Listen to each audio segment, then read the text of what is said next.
Dare I say that stuffed animals are one of the single greatest inventions of all time, and I'm thankful every day for the fact that someone thought to make animals but in huggable plush form.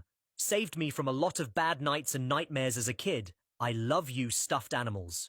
You may offer your thanks to Margarete Steiff. She lived in Germany and could be considered as the first person to sew stuffed animals merely for children to play with, and to counter the common, hard toys out of wood or metal which were popular back then. There is even so much more to the story, because she was, as you can see, paralyzed from polio. She couldn't walk or use her right arm. She had to fight all her life just to be accepted as a human being. She wasn't even allowed to sit in the front row of church in her home village and had a pretty abusive mother. One time she and her brother almost drowned, but the town people only attempted to save her brother because he was healthy. Her father saved her from drowning in last minute. Only her father and brother stood behind her. Still, she learned to accept her faith and make the best out of it. After a failed operation, she said she had gone around living this way anyways. She started to sew. More importantly, she started to sew with a sewing machine, which was really new at this time. People would not buy from her at first, but then she made a really beautiful dress for her best friend, and suddenly everyone was crazy for her work. Then she started to sew little elephants as pincushions, but when she attempted to sell them around Christmas, she quickly realized that for one, children were crazy for them and wanted them as toys, and also, this was what she wanted to do, bringing happiness to kids. She expanded further and gave work to over 20 women as sewers in her factory.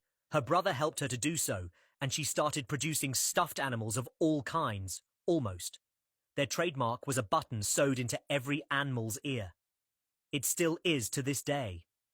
With the economy crisis, her factory, and she almost lost it. She already couldn't pay her workers. Her factory was about to be forced closed, and the last hope was a toy fair they would attend. And then she had an idea. She sewed a bear, the very first stuffed toy bear there was, with movable head and limbs and really soft fur and glass eyes. It was beautiful, but at the toy fair, most people thought it was too expensive. Most people, because one American buyer fell in love with the bears, he bought them all, and he ordered 3,000 more. It saved the factory.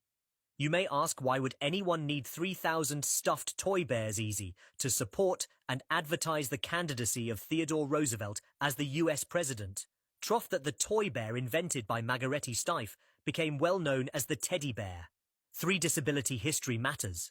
The fact that she faced so much ableism and discrimination in her life was indeed sad and infuriating, and that may be the reaction of many abled people when they hear her story, the poor disabled little girl. But the fact that she survived and innovated and brought modern machines to her hometown and advocated for herself and brought joy to so many people in spite of that discrimination, and I do mean spite, is not sad at all. It's downright victorious.